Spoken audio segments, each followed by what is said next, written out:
So, I'm an American. My ancestors came on the Mayflower, and I've had family in the New World ever since. I've always had an America-dominant view of the world.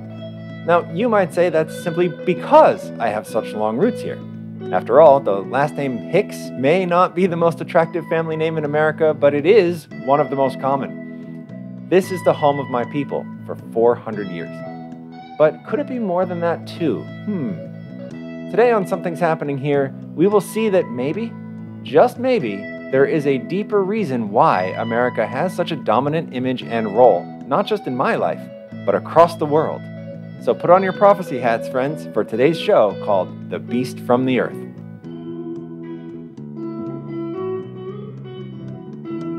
Welcome back, friends. Today is Tuesday, if you're watching this in real time, and we've got a fun show for you today. At least it's the kind of show that I find to be fun. We're going to spend most of our time in the Bible. We're going to be in the book of Revelation primarily. So Revelation is my favorite book to study. I think it is an amazing book. Like you think you know everything about it, and then it humbles you again. So we're going to spend time in that amazing book, and we're going to be learning. Well, I don't want to give it away, but Revelation chapter 12 and a little bit of chapter 13 is going to be our focus today. And to set up why we're going there, I want to go to our article for today. It's not even really an article. It's a discussion forum, and it's Quora, if you know it, Quora.com.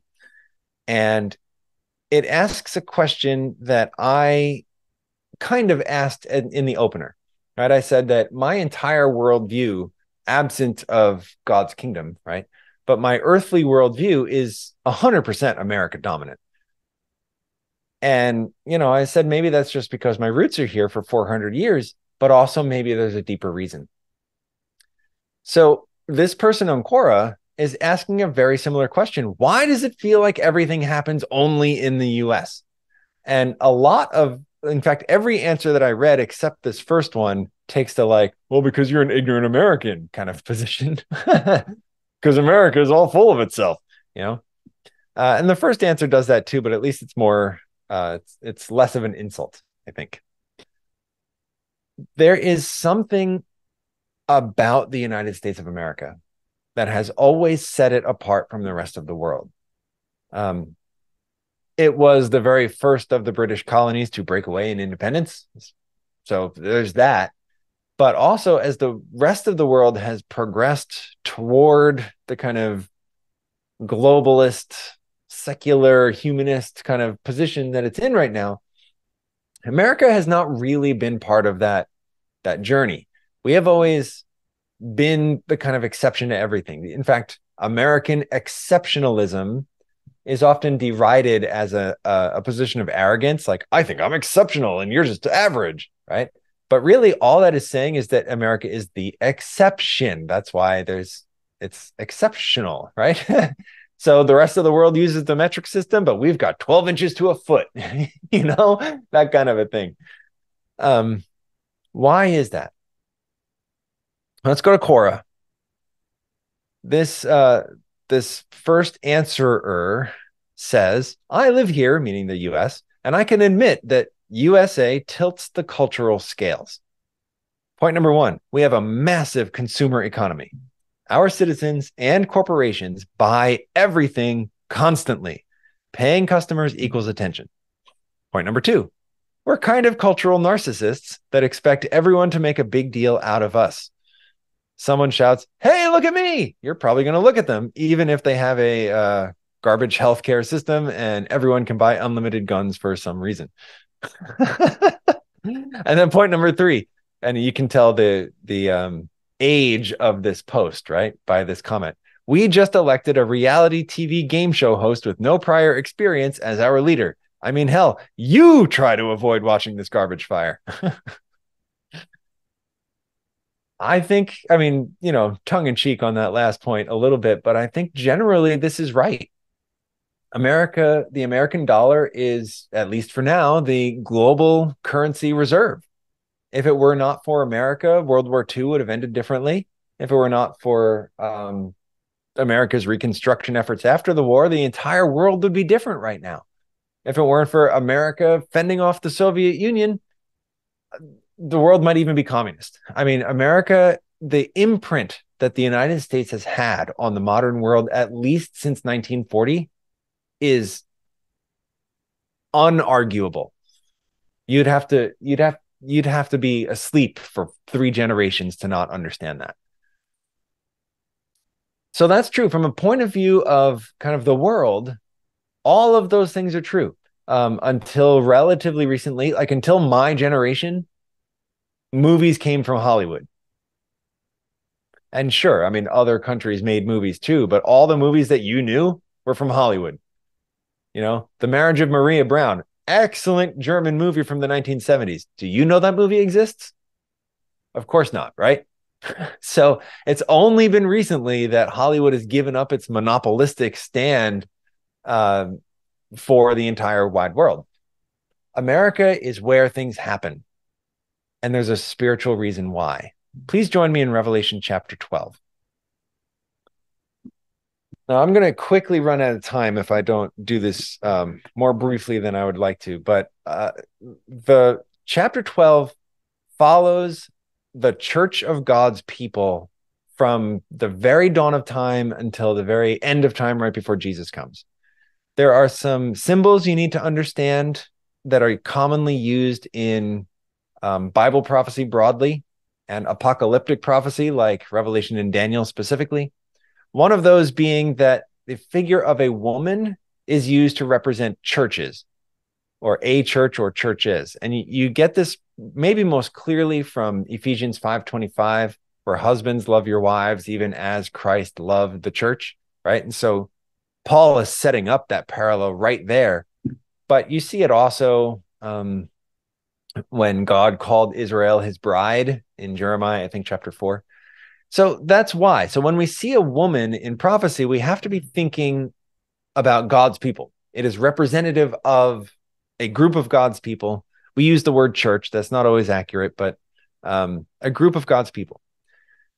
When we meet her in chapter 12, she's pregnant. The baby inside of her would be Jesus, right? The only one that the church gives birth to. And so if the church is still pregnant with Jesus, we're looking at the BC era of time. And when we see this woman in verse 1 is dressed like a saint. I mean, she's clothed in the brightness of the sun. She's standing on that which reflects the brightness of the sun. She has a crown on her head of 12 stars. 12 is the number of the church. She is the pure church. She is representative of whatever group of people has the fullness of the truth of God at any given moment in time. And we read in verse 3 about a war in heaven, where the devil is scooping out some of the stars of heaven for himself. And we understand that is understood to mean angels, where he's actually taking some of the holy angels of God onto his side. And then he tries to devour Jesus at the end of verse 4. That would find its fulfillment in Herod the Great, ordering the genocide against baby Jewish boys.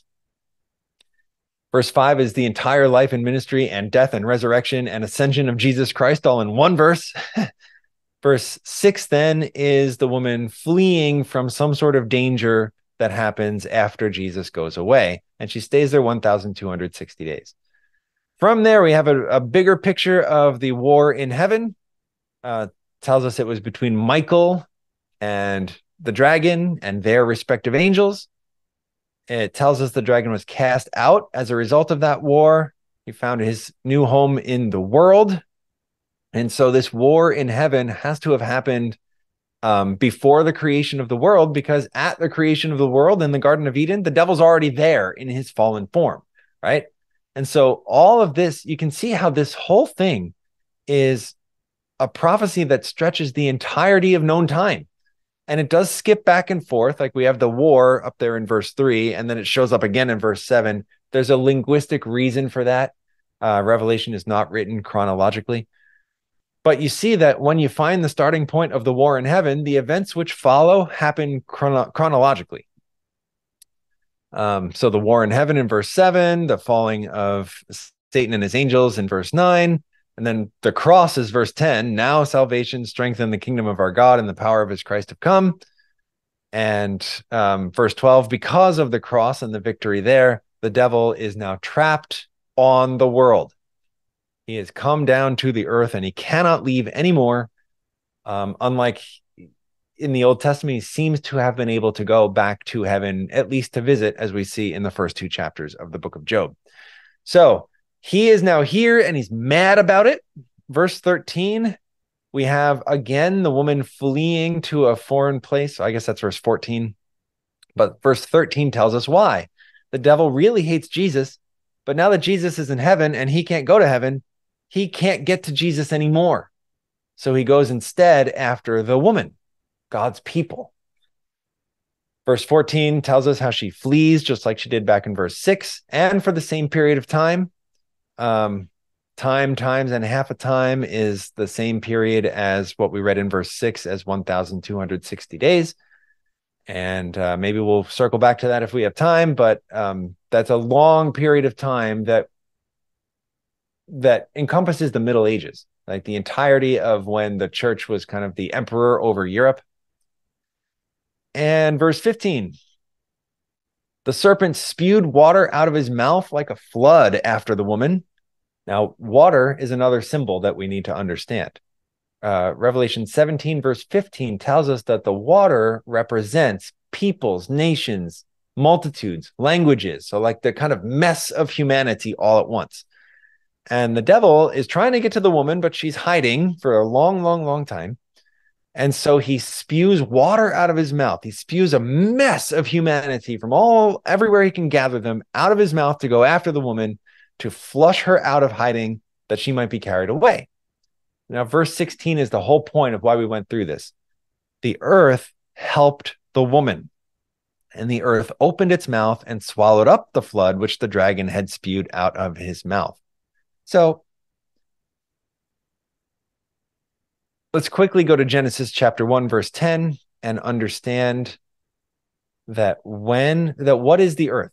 If the earth helped the woman, what's the definition of earth? Genesis 1:10, God called the dry land earth, and the gathering together of the waters he called sea.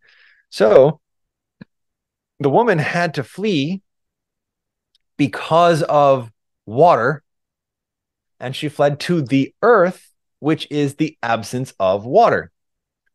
Put on your history hats, friends. Where did the European believers go when Europe got too crowded and full of persecution? Where did they go that had a relative lack of civilization, lack of population density, was not in any way like the Europe from which they were fleeing? They came to the New World, didn't they? That's right. They came to America and also a little bit up in Canada, right? But they came to North America, the New World. Well, what does Revelation 13 tell us is going to happen? Now that we've established that the earth, prophetically speaking, represents the new world, the lack of peoples, nations, languages, and multitudes. Chapter 13 tells us in verse 11, I saw another beast coming up out of the earth, and he had 2 horns like a lamb and spoke like a dragon. A beast is a symbol of a government or kingdom, and this is true all the way back to the book of Daniel in the Old Testament. So what we're reading is that prophetically, John sees another nation rising up in the new world. And that's going to look like Jesus. It's going to have 2 little horns like Jesus. And I realize that probably looked like a devil, which, I mean, was not my intention, except that the sentence ends by saying that this nation speaks like a dragon, right? Like a devil. So it's going to be lamb-like. It's going to look like Jesus on the outside, but on the inside, when it speaks, when it does stuff, it represents the devil. That is the prophetic picture of the United States of America. We're going to look like Jesus for a while, even while we say demonic things, say and do demonic things. But there will reach a point past which that speaking like a dragon will be the dominant factor, all looking like Jesus. is going to be swallowed up by the demonic things that happen here. So when we saw yesterday that America is demonstrating its fall from grace, it's openly displaying its hostility against God's people.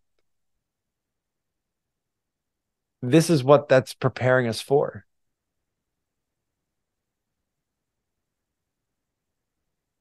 We're on a one-way road towards speaking like a dragon.